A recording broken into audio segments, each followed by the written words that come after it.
Hi, everybody. David Noor. I want to welcome you back to another Curve Benders Live. I'm elated to be joined by Thor Ernstsson, CEO of Strata. Hello, Thor. Hey, David. How's it going?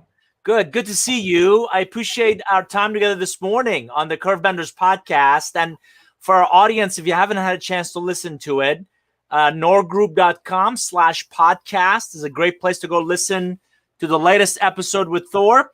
We're talking this time about the operating system for your relationships. And what I'm fascinated by is Thor and team seem to have figured out a unique approach to you proactively managing, nurturing what I believe is your biggest asset, which is your relationships. So I would encourage you to jump in our time together, ask questions. He is a wealth of ideas and perspectives. So Thor, on that note, if you could start with a little about your background, where you've been, what you've done, that'd be great. Yeah, happy to. Thanks for having me here.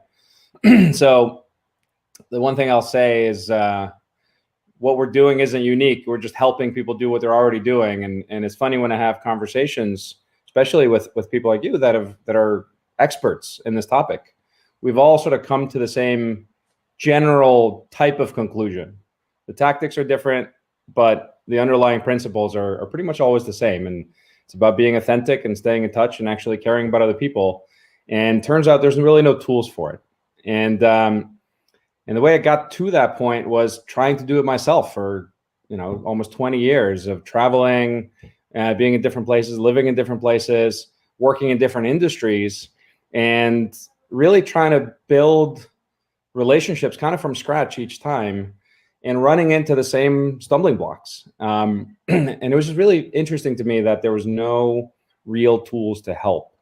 So I moved originally, grew up in Iceland, in rural northern Iceland, a little fishing village of about 450 people.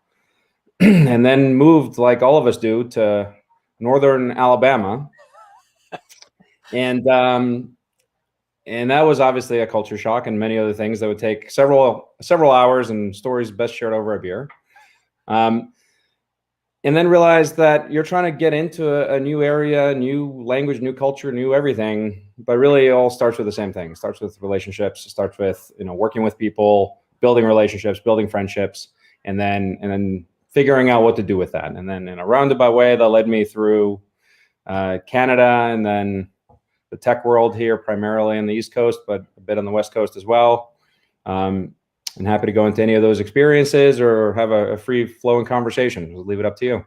Yeah, so I got to ask, most people don't move from a village in Iceland to northern Alabama. So give us a glimpse into why there and what was the biggest culture shock for you? The biggest, I'd say the one biggest thing was I thought that all of the U.S. was like this place I was, which is Huntsville, Alabama, which is surprisingly one of the highest educated cities in the world. So that's where the space program is basically founded. And I thought it was a normal job for a 19-year-old intern, like most of my friends were doing, to drive tanks over landmines to do QA. That was just like a normal testing job, like measuring the shock inside of a tank when you're driving it over a landmine, or calculating the trajectory of a missile intercept in midair. And those are just regular conversations, like regular bar conversations, coffee shop conversations, that's just like military was everywhere, space was everywhere. So I thought that was the entire US. And how did you end up there? How did you land there? It was kind of random. I came to work for a year, and my mom had moved there. So I came to the States and I wanted to see what it was like, and figured obviously it'd be easier to live with a family member than on my own, and didn't know anything about work permits or any of that stuff. That's awesome. So, what a fantastic immigrant story. So interestingly enough, you were involved with, was it Zynga that came up with Thornville? And talk a little about that, and how did you decide to go pursue gaming and virtual worlds and that environment? So there's two data points there that both ironically go back to Huntsville, Alabama. So one is that the first company I was involved with, the first startup I was involved with, it was just 3 of us, and we were doing mobile games. So it was games on flip phones back in 2001. So it was like just after Snake, but before what we would consider like real games. And the color screens were the biggest innovation. So we had to make games that would work both on black and white as well as color screens on flip phones and like Nokia phones and things like that. And just realized there's just a huge opportunity there because that's what people are doing. Even back then, that's what like people were playing games on their phones a lot. And then wound up building a company around really more communication, like managing your relationships on your phone back in 2004. It went reasonably well, and then realized again, huge opportunity because this device is our life. And right now it's way more sophisticated than it was, but it's the same principle. Yeah. So then I moved to Canada and I was running a consulting business, had a few different kind of projects going on, really helping people understand how to solve, call it like underlying business problems using technology. Very vague, high level, but we're building joint ventures and sort of digital arms of legacy businesses and things like that. And it was really fascinating work and really interesting. And then I get a call one day from a corp dev person at Zynga where they're talking about they're trying to bring on this guy who's like a legend in the gaming industry. And then I get another call a few weeks later. It's like, oh, he agreed to do this, but he's going to be in the East Coast. And I know that you couldn't move your team to the West Coast, so we can explore something. And then a few more conversations later, it turns out that's somebody that I knew from Huntsville, that he was from Huntsville, went to the same school as my son. And like that's it. And like his family knows my stepdad and whatnot. And it was just a very weird small world coincidence. So I just had to say yes. I had to just figure out a way to make it work. Moved to outside of Baltimore and split my time between the East Coast and West Coast. And we built Frontierville start to finish. And we worked on Farmville, Cityville, and a bunch of others. And interestingly enough, you pivoted, you shifted, you moved from gaming to healthcare. Talk about that journey and why did you go after healthcare next? Yeah, so it's a pivot in terms of the type of product, but it's not a pivot in terms of the how we build it and what we're doing. It's really just how do you drive engagement is the fundamental question. How do you look at data? How do you look at analytics? How do you look at different ideas, experiments, hypotheses, things like that? And then how do you quickly validate or invalidate them with data? Will people buy this virtual pink tractor? I don't know. Let's find out. Will people add their Fitbit to integrate with their health record? I don't know. Let's find out. So the red tape and hurdles in healthcare are obviously way more than in the virtual farming industry. But there are still ways to sort of get around it and run experiments at scale. And we built, when I was Rally Health, really around that concept. How do we quickly iterate and experiment and learn from the market without having to go through the full regulatory compliance process of launching a product, which takes minimum of 3 years, but often 5-6 years just to get anything in market. Whereas what we could do would be run these experiments on small parts of it. So we would make these, you can call them little bets, you can call them anything you want. We call it just experiment-driven design, where we think about an idea, we think about how do we test it, and then we think about how do we test it within a week or two. And when you reframe the problem that way, then it becomes, all right, so we have to drive $300,000 worth of traffic to these 3 fake websites where there's no data actually captured, but the people don't necessarily know that. So they're clicking on something. And then we'll see with A versus B versus C, which one do people actually continue? And we have to get enough traffic for it to matter. So it's expensive, but you could do it. And there's a way to do that and bake that into the process. And that really is what made that into a huge success. So, subsequently in Feedback Loop and more recently Strata that I want to talk about as well, it sounds like the underlying need that you go after, as you alluded to in our conversation, is that really creating that engagement, really changing behaviors. And then talk about that emotional attachment. Why is that so important? How does that drive the launch of a product or service that does okay versus one that does phenomenally well?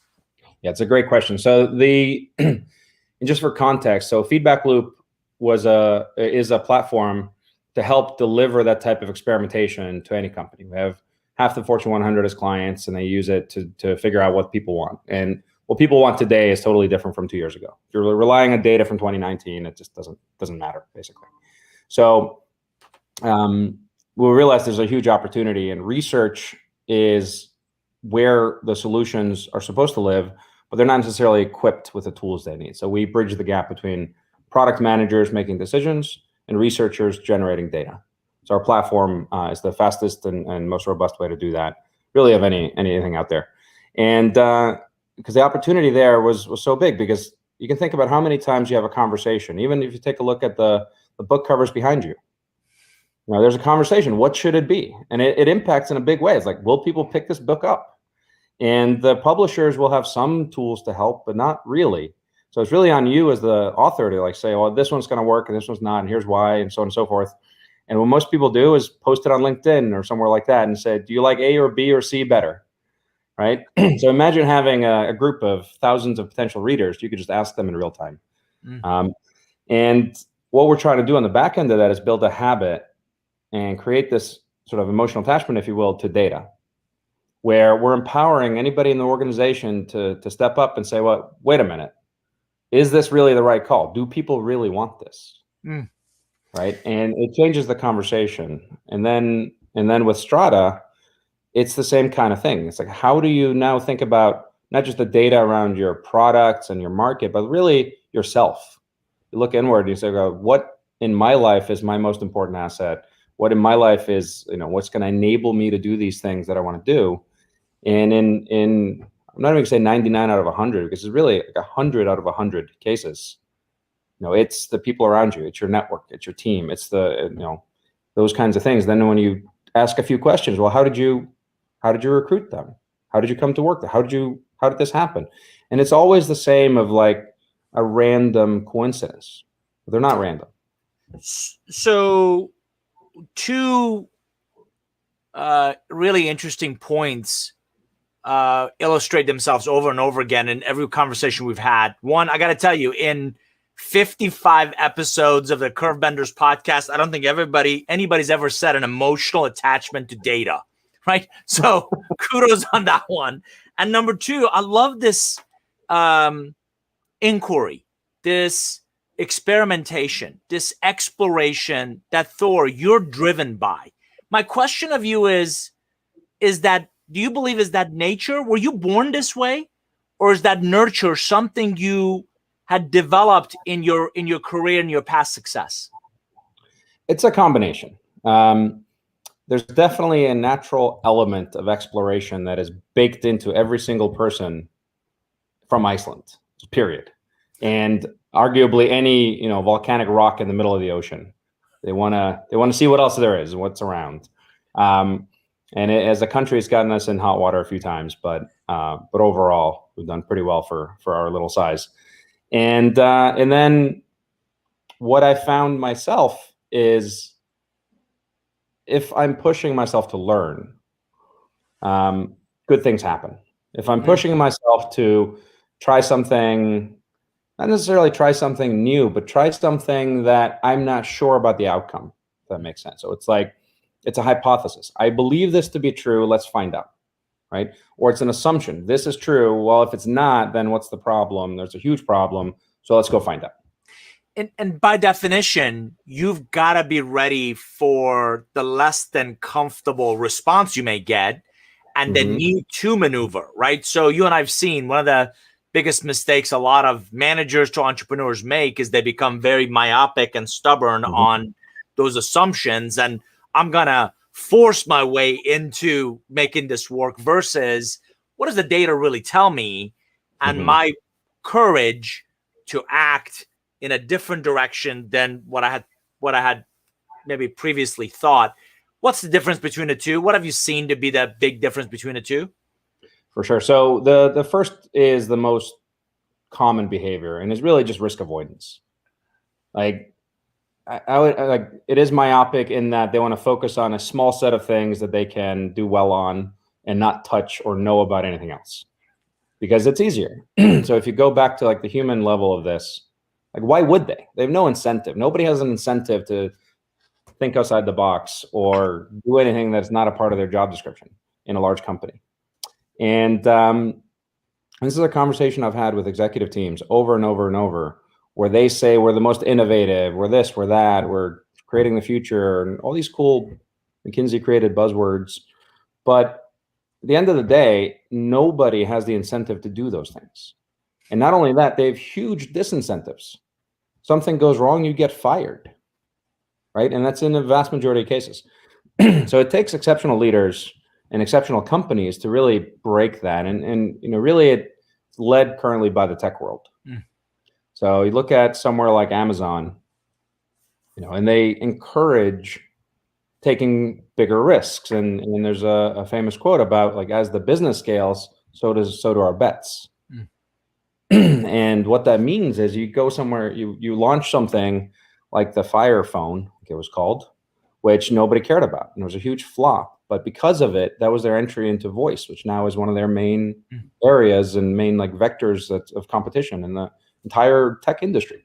So they wouldn't necessarily have planned that, but they learned it. They iterated their way there through increasingly large failures, basically. And I was going to say, and the key there is to adopt a mindset of not failing, not launching something that fails or succeeds, but launching something with a goal of learning from it. One of my favorite quotes is from a CEO that I like a lot and respect. Gary Ridge is CEO of WD-40, the lubricant material, and he often talks about, at WD-40 we don't really fail. We have learning moments, and we have opportunities to learn from what worked, what didn't, what do we need to do more or less of. So I would encourage the audience to jump in. We got a question from Bill Brown. Do you have any tips on respecting and appreciating data, however, not getting too attached to it, right? So, Thor, you're calling my baby ugly. I wish you would stop, because I've spent the last 6 months or 6 years on this data. How do you integrate those two? So ironically, that key phrase you just used is the answer. So the phrase is like, I'm not calling your baby ugly. The data is. I'm not saying this is a bad idea, but the data suggests it might be a bad idea. So if you think about the data itself, if you put weeks or months of effort into generating it, you're going to get attached to it. It's an asset. It's something you've now built up. So the best way to think about it, Bill, is to not have it as an absolute that is true. It's just a data point and a moment in time that's a heuristic to make a decision, because tomorrow is going to be different. And the point I made earlier about if you're relying on data, call it research, from 2019 about people's appetite to commute to work, right, versus telecommute, it's just going to be different today in so many ways. Or what people expect from their employer, or people's attitude on pharma companies. Like those swing in big ways. So if you're making a decision, you look at the data you have at hand and you make the best call you can, the most informed decision you can, and then you move on. And then if 3 months later, 6 months later, 3 years later, somebody challenges it, you should welcome that. You should say, great, so what should we do to figure it out? Like, what experiment can we do today to validate that this data is still correct, or do it again? And the heuristic there is to reduce the iteration cycles so that you can do things as fast as possible over and over and over and over. So you're not necessarily committed to a specific moment in time, because things change. So let's switch gears to Strata. You've tackled, obviously, a topic that's near and dear to my heart. You and I talked, I've spent the last 20 years not only being a student of business relationships, how do some people leverage them, identify them, leverage them more effectively than others? How do some people screw them up? How do we all get better at, I still cringe when I hear this is a soft skill, because A, not that soft, B, not that easy. Yep. Why did you decide on this space as your next challenge? And what are you doing differently than, these massive platforms like Google, like LinkedIn, like Salesforce, like some of these other kind of relationship management systems, if you will. So take the second question first. So, most of these tools are CRM, so customer relationship management tools. And the emphasis really is on the customer. The customer for a Salesforce implementation is really the manager. And you're managing a sales team and you're managing activities and things like that. The relationship part kind of goes away because you're really managing sales pipelines and deals. You're not managing real relationships. And then same thing on LinkedIn. The customer at LinkedIn is the advertiser or recruiter. Like me and you, or even if I pay them, like they don't really care that much about us. They should, and there are people there that do. But at the end of the day, like we've all had the experience of just banging our head against the wall of like, why doesn't this feature exist? Why can't I just search on this thing that I used to be able to do 2 months ago? So the things that do work though are really just staying in touch and doing it in an authentic way. So when you put somebody on a mailing list, you've lost it.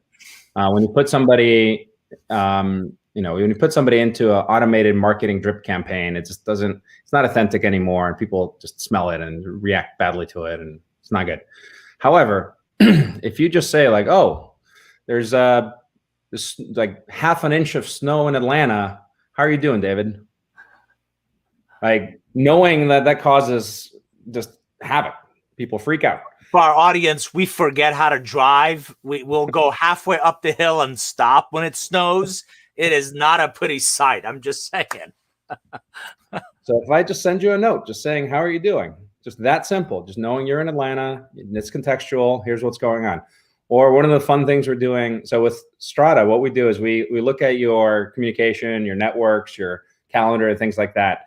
And we drive recommendations for who you should reach out to with exactly those kinds of messages that are authentic because they're based on your past communication, based on all this other data. So we figure all that out and just give you a simple checklist of things to do. And one of the fun ones the last couple of weeks has been people you had lunch and dinner with in basically Q1 of 2020. So right before COVID, who did you see but haven't talked to since? And like, it's just such a simple thing. Like, holy shit, can you believe what a year it's been? It doesn't take anything more than that. And then the responses are almost always like, you'll have a handful of people come back and say, oh my God, I was just thinking about you for these reasons, blah, blah, blah. So glad you reached out. Here's this thing. And things just happen organically.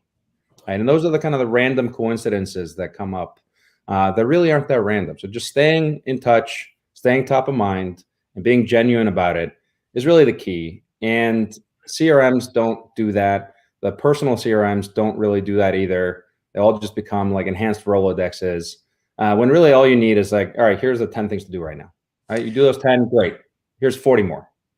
For our audience, what Thor is describing, sociologists call being ambient aware. So the more information you gain about your relationships, the more proactively it helps you nurture them. And Thor, you said something that resonates with me every time we speak, which is the authentic part, right? So you know that snow, in your example, snow wreaks havoc on Atlanta. So can I pull up all of my contacts in Atlanta through LinkedIn or Salesforce? Yes. But as you said it, the minute you put that in any kind of automated drip, hello, Thor, how have you been? It's just like, people are just going to push back, and it's just not real. It's also often contextually not relevant, right? Right. You calling me William when everybody else calls me Bill. Right. You know me as Bill. So it goes back to a more intelligent, more authentic, more real interaction. So you called it, and hence the title of the podcast episode, an operating system for relationships. And what I appreciate is you're not trying to replace LinkedIn or Salesforce or any of the other stuff I do. You're trying to supplement it. You're trying to really elevate the role and the impact of relationships. Talk about that a second. Yeah. So LinkedIn does a great job at, so I'd say the surface level. So you connect with somebody, you get some information, there's things you can share, there's, it does help. But when it comes to actually creating a meaningful or authentic relationship, LinkedIn doesn't get to that level. So a good way to think about what we're doing is imagine having your own LinkedIn, your own version of it, like a superpower where you can drill down into exactly who do I know that lives in Atlanta? Who do I know that maybe last time I was in Atlanta, I had lunch or dinner with and I should catch up with? Or maybe even it's last time I was at this event in Atlanta, who did I see while I was there? So those are the kinds of classifications that our system can easily do because that data is already in your email. It's in your email, it's in your calendar. And the context is already there, but we just can't remember it. It's just too much for us as people to remember. But it's a perfect kind of thing for NLP and a software system to track. And you said, and I agree with this as well, most people are little kind of reluctant or hesitant or might be suspicious. And why do you believe that is? And what have you found to be a really good way to overcome that? Mm-hmm. Yeah, so this goes back to my experience in healthcare. Like there is almost no data more sensitive than your health information. But if you give somebody an incentive, give somebody a reason to give it up, give them something that they find valuable, you'll do it in a heartbeat. So if I can give you more tailored recommendations for content, for communities, for challenges, or things like that, if you give us access to your health records, you will do that. People will do that by the millions. I think last I heard was I think it was 60 million users there. And then for context, and at Zynga, we had 450 million users. And these are large numbers that we're dealing with in many cases. But the way we think about it is really like one user at a time. Like the one single user journey of I'm clicking a button. What do I personally get out of it? Right? I'm going to authorize this. Why am I doing that? What am I getting out of it? And the answer in our case is really being more helpful to your network. So it's not just you're getting a tool to manage these things like that. That is ultimately what it is.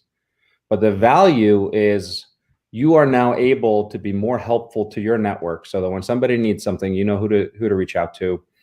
And you, again, stay top of mind. You're more aware of what's going on. And then you can be better at what you're already trying to do. For our audience, if you've heard me ever speak or you've read any of my work, I call that a relationship currency deposit, right? So when you invest in what I believe to be your biggest asset, which is your portfolio of relationships, Thor, you and I've talked about this. People notice. People take notice of, you went out of your way to help me where everybody's busy. We're all pulled in different directions. And as such, there's some fundamental laws in relationships, right? Not only they say thank you, so they demonstrate gratitude, they reciprocate, right? So what can I do to help you? How can I be an asset to you? And at some point, they pay it forward. So you also said something really interesting, which is you're building, or you have already built into your platform, the intelligence to understand when you don't take action on something, right? So if you make a recommendation, Nor, you haven't talked to Thor in a while, pick up the phone and call him or reach out to him, and I don't take that, you also understand and you somehow classify or score or contribute. Talk about that a second, of that either inaction or choosing not to do that. Yeah. So we have probably at this point 80 or 90 different buckets or heuristics that we call playlists. So you can think of your entire network of between like 3 and 30,000 people is sort of the general numbers we see. And they go into playlists, and think of it as a Spotify playlist. You're in a certain mood. You want to listen to jazz. You got 10 songs for that. You are in a, want to do something else. You're cooking or you're working out, whatever. You have different playlists. So you're traveling would be a playlist. You're staying in touch with people that you talk to regularly, but haven't talked to in a little while. That's a playlist.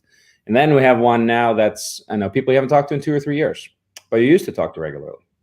So what we have to get good at is distinguishing between somebody you've just fallen out of touch with because maybe you don't work together anymore versus your ex-wife. And what are you saying about the ex-wife? Right? You may not want to stay in touch. There's a reason that some relationships call it wither.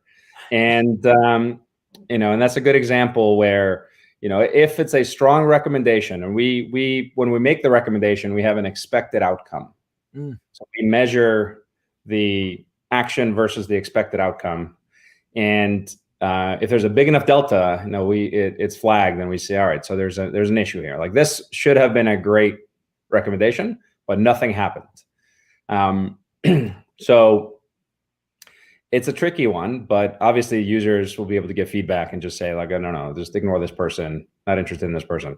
But the softer one is like, so you just met somebody and there's a playlist for new contact. So you just met somebody. Here's kind of a playbook for how to stay in touch. And that varies based on seniority, based on relative seniority, based on all these other things. If they're a vendor, if they're a partner, if they're a client, or whatever. So in many cases, it would be appropriate to follow up like a week later, 2 weeks later with something, but only if there's an unanswered question, or if they made an introduction, or if you're closing the loop on something. In other cases, it might be a month, right? And in vast majority of cases, at least 6 months. Like, if it's been 6 months and it's somebody you actually did talk to, like, you can just send a note saying how you're doing. But if you don't take that action with a new contact, we basically assume you don't want to stay in touch until much, much later. We might bring it back up as like a random thing that might be contextual. Because the thing that kills so many of these attempts to build tools like this is data entry. Is that these are busy people by definition. They know a lot of people. Often they're executives, and their time is worth a lot. And the last thing that any of us want to do is just sit and just do data entry and transfer people over and categorize people and bucket people and correct names and email address, all that stuff, when you want the system to do it for you. So we learn from your actions. You do something, we reinforce it. You don't do it, it starts withering. And then we see that over time. And then we start seeing, all right, so maybe you change William to Bill. Great, so the system will do that for you. Right? Or maybe you sign off a certain way. Maybe you say ciao, maybe you say whatever, and the system will start doing that for you. How many users on the Strata platform right now? Right now it's in a closed beta. So it's just under 100 users that we're building the recommendations based off of. And then in the next few weeks, we're going to be opening it up to the next few thousand users. Got it. So from the 100 users, are there some ahas? Are there some nuggets that you're gaining that you believe will materially impact the evolution of the platform? It already has in a big way. The first one was that the highest expected value introductions, or I'm sorry, recommendations, where we're like, oh, this is a person you used to talk to a lot and you haven't talked to in 3 months, you should catch up, or 6 months, or whatever. If you only give those recommendations, just give you a list of those people, you're going to look at that list and you're going to say, well, yeah, I already knew that. Like, I know I haven't talked to Bill or whoever. Like, that's not that valuable because I already knew it. But if it's 6 of those, and then 2 people where, like, right now you're in the middle of something and you need to follow up, and 2 people that are just totally random. It might be a year, it might be 2 years since you talked last, or there's some, maybe it was an introduction that some very strong relationship, like could be a super senior person made for you, and it's their coworker's friend and they're looking for a job and it's been a year. Like, I should stay in touch with them. Like, I would never have thought to do that, but now it's immediately valuable to me. Yeah. So what we do is sprinkle in these unexpected things, and the phrase we use for it is systematic serendipity, where it's like there's a way to generate these things. There's a way to have these valuable, like, aha moments, if you will, about yourself, because we have the data to be able to surface those kinds of things. And this is another example. If you don't take action on one of those, then great, we won't recommend it again. It sounds like you're highlighting relationships we may have forgotten or left stagnant, or I've allowed, again, we all get busy, we all get pulled in a lot of different directions. I met that person at a pre-pandemic conference. We had a great conversation. Then, by the way, this global pandemic got in the way. We've all been in hibernation the last, 13 months.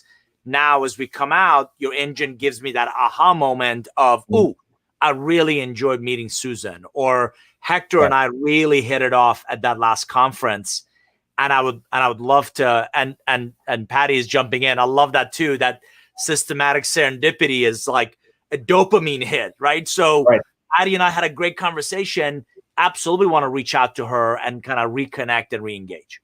Exactly. That's exactly right. And we want to create the same kind of feeling that, where it is fun, where you are getting something out of it that's more than just, again, you're not just managing a tool, you're actually staying in touch. And that's where the authenticity comes in too, because it's really so important to like care about the other person, right? And we're not sending it for you, we're just popping it up. So like, all right, so Susan talked about these things. Here's the last thing. Here's the information that you have, and then it's going to spark something. It's like, oh yeah, we talked about volcanoes, and there's a volcano in Iceland going off right now, and I get streams of photos from my dad literally every single day on whatever the latest updates are. So I'll share some of those with her.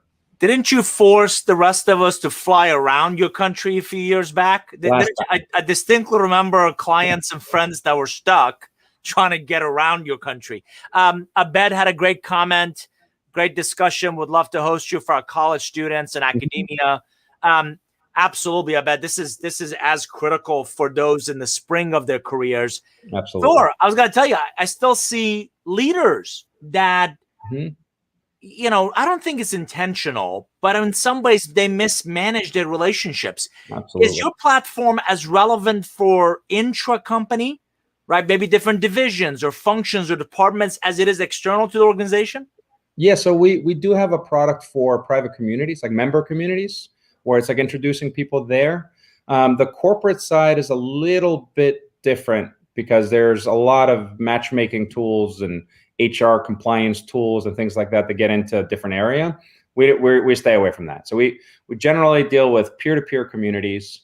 So if you're running let's say it's even a student community or somebody like that, where you want to connect people between different chapters or based on interests or around live events, we have tools to help more intelligently match people. So that it's not just two random people, it's two people that have been fed through our recommendation engine that spits out, here are the 6 people you should connect with and why, with really nothing more than an email address, but any more information helps too. Yep. And then we have the same kind of tool that you can use really to help get started in your career. Because what I've found is, even though the value, if you will, is really clearer for executives, it's only because they've put the effort in and then they drop the ball. Yeah. And I'm sure we're all guilty of going to an event, spending thousands of dollars and many days of our time, showing up somewhere, meeting a bunch of great people, and then walking home with a stack of business cards and just maybe following up with 10 or 20% of them. And what I was going to say for our audience, this thing called events that Thor speaks of, pre-pandemic, would used to get on airplanes and stay in hotels and actually go places where we met people. And business cards are these prehistoric pieces of paper we used to write. So one of the things, Thor, you and I talked about is I coach a lot of individuals, teams, organizations to get into follow-through business, which is really a process, not a follow-up, which is just a transaction. I love that you prompt me to reach out to Bill and Susan and Steve and Sam and people that I haven't talked to in a while, relationships that I may have left neglected. Do you do anything with, okay, I spoke with Sam back in January. It goes back to greatest intent doesn't actually translate into greatest actions, right? So I know I need to touch base with them, but that cadence gets lost. Yep. So do you prompt me to somehow follow through and ensure, because Sam, by the way, and you've seen this, would really benefit from an introduction to Susan. Right. So do you follow through and kind of encourage me to connect those dots as well? So we do have some experiments we're running currently on suggesting introductions, but we're not doing those right now for a number of reasons. But we will do a version of that, which is, let's say Susan's looking for a new job. So what you can do is effectively a query on who should you reach out to for Susan to find a new job. Hold on a second for me. How did you know Susan is looking for a new job? She told you in an email. So you actually grabbed the context from the email. Right. So we have these suggested next steps or actions. So if you say to somebody, let's catch up in May, right? Then on May 1st, we'll say you were going to catch up in May, send this email, right? Or if it's you ask somebody a question and they don't answer, or vice versa. So we'll prompt that, and that's going to be within like 3 or 4 days, and saying like you're in the middle of this deal, for example, and you need to follow up. And you know that because there's steady escalating communication and then it stops for a few days. So there's a pattern. The expectation is a sort of organic shape. But when that expectation is broken, that becomes a recommendation. So in that case, we can say, all right, so Susan's looking for a job because she said so. The job is in X, and X doesn't matter. Product management, software development, executive, whatever. What we can do is show you who are the people in your network that you've talked about similar things, and who are the people that have made introductions for you and you made introductions for them. And that's really a key thing. So if you're reaching out to a person that you really don't have that kind of relationship with, again, it might help, but it might not. If you have somebody that you regularly introduce to other people, you regularly help them out in some meaningful way, and you stay in touch over a long period of time, then chances are, even if they're not in the exact domain that Susan is in, that they would be a good person for you to reach out to for her. So for our audience, if you've joined us late, you're listening to Thor Ernstsson, CEO of Strata. They've built a fabulous, not only does he have a great serial entrepreneur background, and he fundamentally focuses to identify unique or vague ways that a technology-driven approach can solve a problem, but also we're talking about this idea of an operating system for your relationships. If you know anything about me or my work, for 20 years, I've been advocating this idea of relationships are your biggest asset. And one of the biggest challenges is we all get busy and we're pulled in a lot of different directions. And those great people you worked with or you've connected with at conferences and events, they go stagnant. They grow cobwebs on them, and you kind of stay, you lose touch. And then it's also human nature to feel embarrassed, right? I don't want to call out of the blue. I haven't talked to Thor in 10 years. Yep. I don't want to call out of the blue and hey, right? So it just, I think that keeps a lot of us from doing that. For sure. Talk about where you're going with this technology. So I already have Salesforce. I already have LinkedIn. I already have Northform as our private online community. Where do you fit in my ecosystem? Where do you want to supplement, complement? And is this yet another environment I need to keep up with, or you become fairly ubiquitous? Yeah, it's a great question. And I would answer it in 2 ways. One is the current state of what's happening right now. And then the second is where we're going, which is a baked into your question as well. So right now, we would be a tool for you to help manage all those things you just said. So right now you have to log into 6 different things. Fine. We transparently just work off of those systems because they all, one way or another, funnel through your email and your calendar. So if you talk to somebody in the Nor forum and you want to have a one-on-one chat, then that's going to wind up in your calendar. Or you have a deal in Salesforce, great, but you're communicating the vast majority of the time through email. So it's going to wind up there. So we can classify all these things and we can say, all right, so of these people, here are the ones you should follow up with now. And it doesn't become a system for you to necessarily even log into. It just becomes a task list for you to take actions on if you want to right now. And it should just be helpful. And then if you want to be more proactive and create a list of people for Susan to share with her about opportunities or people that you want to connect her with, then great. I want to make that easier because I can't tell you how many times a week I put together a list of founders, investors, like could be companies that people are, I'm assuming you have a few scraps of paper laying around right now. With papers and business cards and spreadsheets. And like I said, our portfolio of relationships seems to be so scattered, and as organized as you seem to be, that doesn't seem to end. Exactly. So that's what we're trying to do. So it's not yet another system. It's just a series of tools to help make the whole process more seamless and easy, because we have the underlying data on your network that isn't, you look at somebody, the fact you're connected on LinkedIn from 10 years ago from a random conference doesn't necessarily mean they're the right person to reach out to. But if you've been talking to them steadily for the last 10 years, then they are. And that's the kind of information that we have, and we can help you do more with it. And that's really the key, is that we're trying to certainly not replace Salesforce, because we don't care that much about sales teams and closing deals and that kind of stuff. There's many, many tools for that. But we do care about that senior salesperson finding their next job, and how they're going to stay in touch with their network that isn't necessarily in Salesforce. And that's what all of them do. Not some of them, all of them. Got it. So for 20 years, I think I wrote in relationship economics, the more diverse your portfolio of relationships, the broader your influence footprint. So if I have some relationships in different geographies, different industries, different buckets in my life, then I have both my finger on the pulse of what's happening in these different environments, but I'm also much more likely to connect what I call seekers and solvers, right? So Susan is on the board of a nonprofit board. Mm-hmm. I just had breakfast with Eric, who is a nonprofit expert, but the two of them don't know each other. Mm-hmm. And I'll become a great purveyor in connecting these relationships and creating value for both of those. Mm-hmm.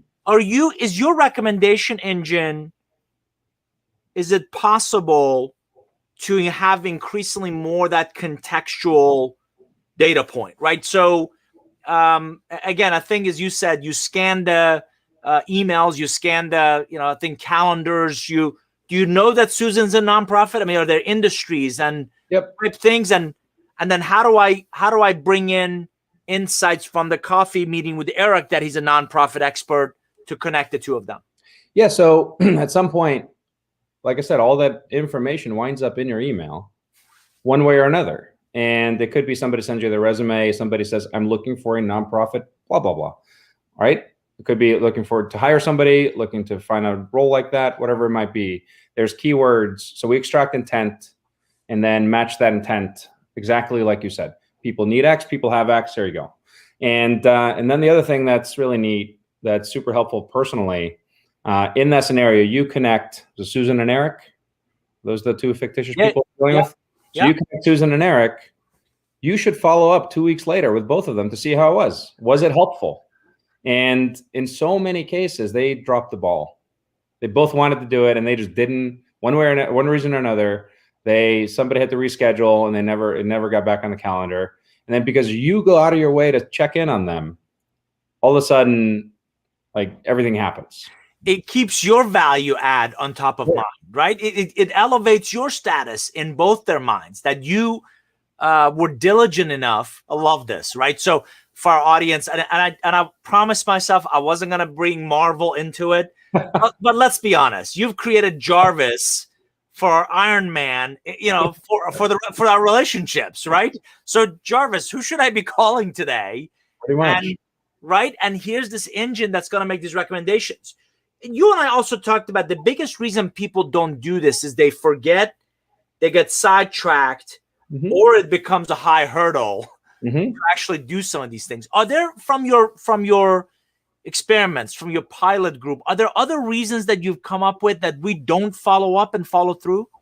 Yeah, I mean, vast majority of cases, it's not what people want. People want to follow through. Nobody wants to be the person that doesn't respond to an email, right? Or promptly enough. And whenever it's been 2 or 3 weeks and we're sending, oh, I'm so sorry how late this is, blah, blah, blah. Like, it feels bad. And then when it gets to that point, it's better not to feel bad at all by just ignoring it, pretending it didn't happen. And that's really what people do. So, I don't think we're going to ever solve that per se, but we can make it easier to track those kinds of things and to stay on top of it so that it doesn't get to that point. And there's got to be, I haven't seen any writing on this, but there's got to be somebody that's done research on the fact that the longer an email is, at least the one, if I receive a long email, it takes me a really long time to respond to it. Is it because you go back and read it and reread it, and it's like, what did that person, guilty? No, I feel like it deserves a long response. So it sits start in my inbox and I don't get to it sometimes for weeks. And then it's like, all right, so you wrote an essay, I'll write an essay back. When all that's needed is like a thumbs up emoji and let's chat. I tell our audiences, so a lot of people I coach use emails for facts, not opinions, right? Be there Thursday at 10 o'clock is factual information I need to know.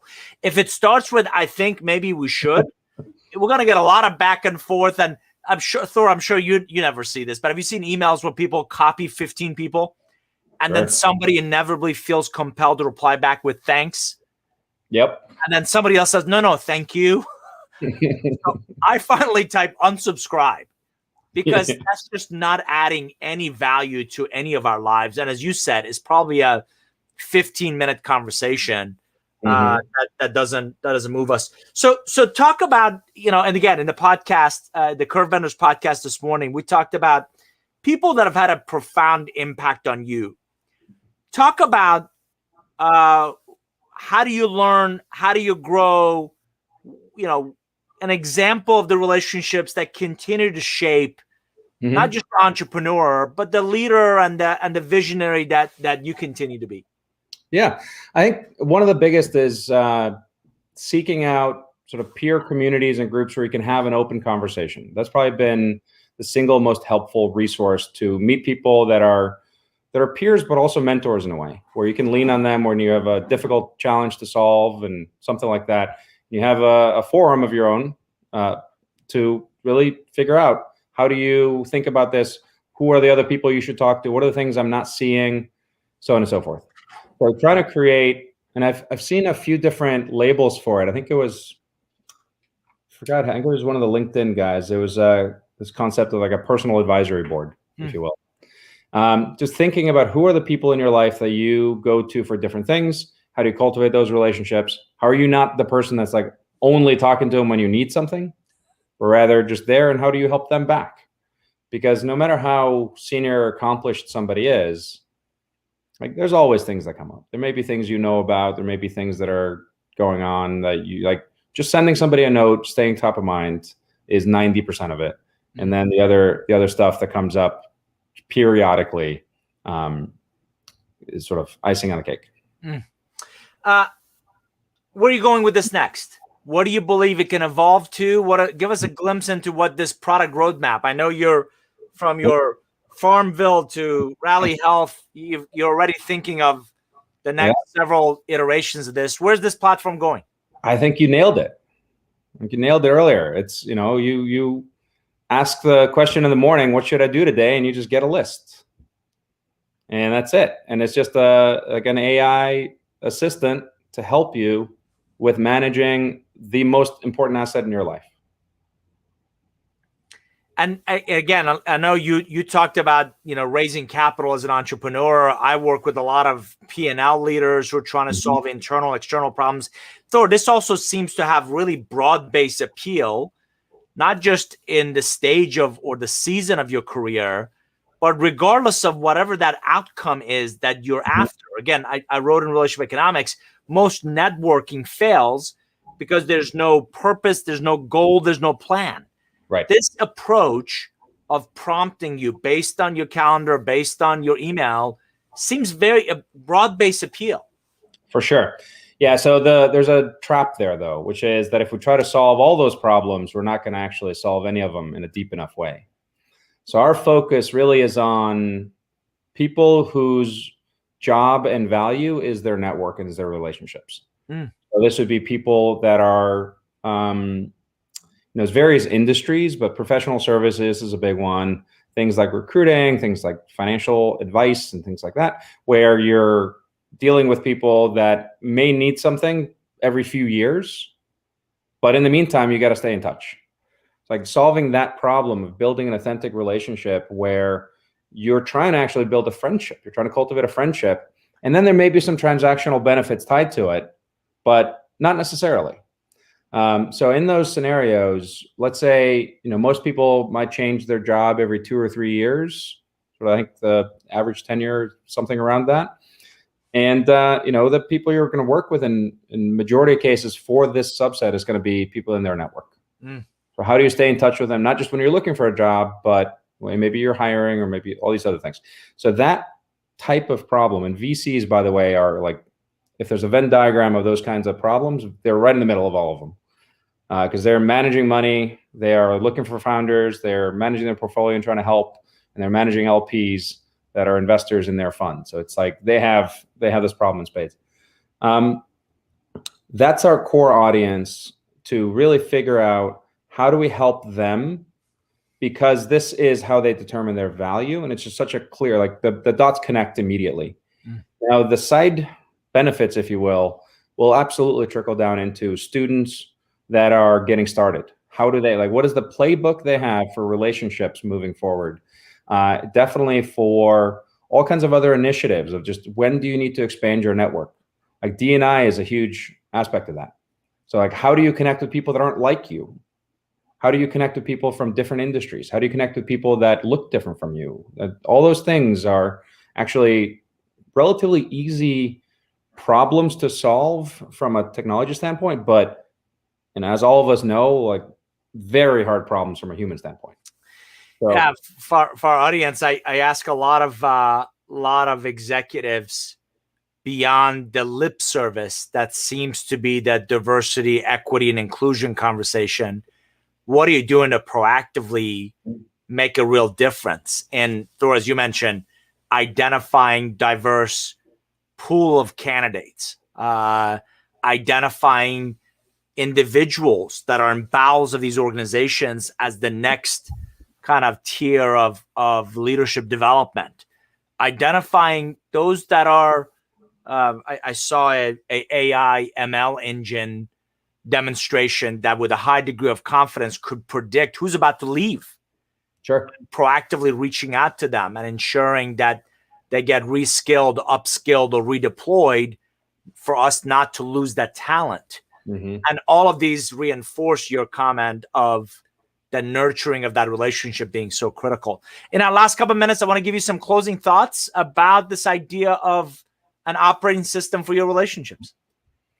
Yeah. So the metaphor there that works really well is that there's things you're actively doing. You're clicking on stuff, you're moving things around, you're managing your relationships, and that's what most of us think of.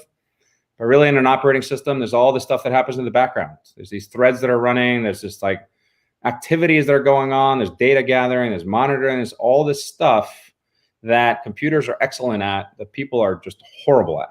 Because we cannot multitask effectively. We have no background threads that are running and managing this stuff. It's only whatever is directly in front of us.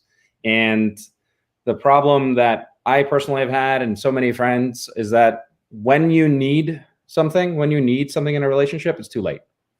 Like, you should have cultivated it. You should have stayed in touch. You should have just sent that one email after that one event. Shouldn't wait until a year later you run into them at the same event again. And we're just really bad at it as people. And there's really no tools until now to help us be better at it. And this is a big reason I invited Thor to join us on both the Curvebenders podcast. So if you haven't had a chance to listen to it, norgroup.com/podcast. Thor, thank you for being our guest on this Curvebenders Live. For our audience, you've been listening to Thor Ernstsson, CEO of Strata, and he was our guest on the podcast earlier today. And I would encourage you to come join us. norgroup.com/forum is our private online community. I release a new podcast episode every Tuesday morning. And we typically have that week's guest as a live stream guest as well. A chance for you to jump in with your questions. Thor, good to see you. And thanks for being our guest today. Yeah, glad to be here. And one final thought I'll have is, or I'll share, is that generally when I do these, I offer to help. If there's anything to do with anybody in the audience, feel free to reach out. Email thor@strata.cc. And nobody ever does. And, there's hundreds of thousands of people that I've talked to. There's like tens have ever sent me a note saying, can you help with this? Happy to do it, though. So feel free. Curious to see what comes up. Sounds great. Good to see you, my friend. Thanks, everybody. Thanks for joining us. Take care.